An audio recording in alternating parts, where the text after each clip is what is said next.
ओम साई राम। आप सुन रहे हैं साई फरिश्ते कविता की वाणी, जहाँ हर सुबह होती है साईं बाबा के दिव्य संदेश के साथ। ये सिर्फ शब्द नहीं, बाबा की वाणी है जो आपके मन को सुकून और दिल में विश्वास जगाती है। चलिए शुरू करते हैं। धैर्य रखो, समय कभी ना खाली हाथ नहीं आता। वह अपने साथ तुम्हारे हर प्रश्न का समाधान लेकर आता है। जो होना है वो अपने आप निश्चित समय पर होकर रहेगा। इसलिए बेवजह चिंता करना छोड़ दो। चिंता से ना कुछ नहीं बदलता, पर विश्वास से बहुत कुछ बदल जाता है। तुम ये क्यों सोचते हो मेरे बच्चे कि तुम्हारी पूजा स्वीकार नहीं होगी? मैं तुम्हें बता दूं कि आज तक तुम्हारी कोई भी सच्ची प्रार्थना अनसुनी नहीं गई है। कभी आरती छूट भी जाए ना, तब भी तुम्हारे मन की आवाज़ मुझ तक पहुंचती है, क्योंकि मेरे लिए शब्द नहीं भावना मायने रखती है। और मैं वादा करता हूँ कि तुम्हारे मन से निकली हर सच्ची प्रार्थना पूरी होगी। मेरा आशीर्वाद हर पल तुम्हारे साथ है।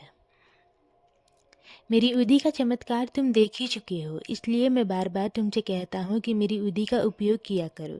उसमें केवल राख नहीं, मेरी कृपा ही की शक्ति है। वो तुम्हारे कष्टों को हर लेती है। अगर मन बहुत परेशान होना, रातों को नींद ना आए या सिर भारी लगे, तो मेरी उदी का टीका अपने मस्तक पर लगाओ। जब मस्तक शांत होगा तो शरीर भी स्वस्थ रहेगा और तुम्हारा मन में काम भी लगेगा। मुझे बहुत खुशी होती है मेरे बच्चे, ये देखकर कि तुम मेरी सारी बात मानते हो।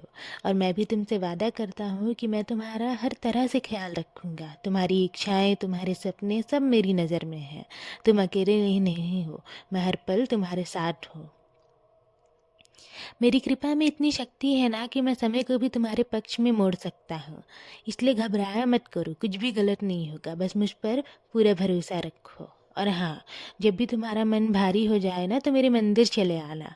वहाँ तुम्हें कुछ कहने की ज़रूरत नहीं पड़ेगी। मैं तुम्हारे दिल का सारा बोझ खुद उठा लूँगा और तुम्हें सुकून दे दूँगा। सदैव याद रखना, जब तक मैं हूँ तब तक डरने की कोई बात नहीं है। जब जब तुम्हारी ज़िंदगी में मुसीबतें की दीवार बनकर सामने खड़ी हुई है ना, तब भी मैं तुम्हारे आगे दीवार बनकर खड़ा हुआ हूँ। तुमने देखा होगा, तुम्हारे दुख के समय में मैं तुम्हारे पास ही खड़ा मुस्कुराता हूँ, क्योंकि मुझे पता है कि ये कष्ट तुम्हें तोड़ने नहीं, तुम्हें मजबूत बनाने आया है। तुम ना चिंता मत किया करो। जिस पर मेरा हाथ होता है उसका कोई बाल भी बांका नहीं कर सकता। मैं हर संकट से पहले खुद टकराता हूँ, ताकि तुम्हारे हिस्से में ना सिर्फ अनुभव आए, दर्द नहीं। और हाँ, जैसे एक पत्ता खुद को हवा के हवाले कर देता है बिना ये सोचे कि वो हवा उसे कहाँ ले जाएगी, ठीक वैसे ही तुम्हें भी खुद को मेरी मर्जी के हवाले कर देना चाहिए। जब तक तुम मेरी इच्छा में खुद को ढाल नहीं लेते ना मेरे बच्चे, तब रास्ते अपने आप आसान नहीं होते।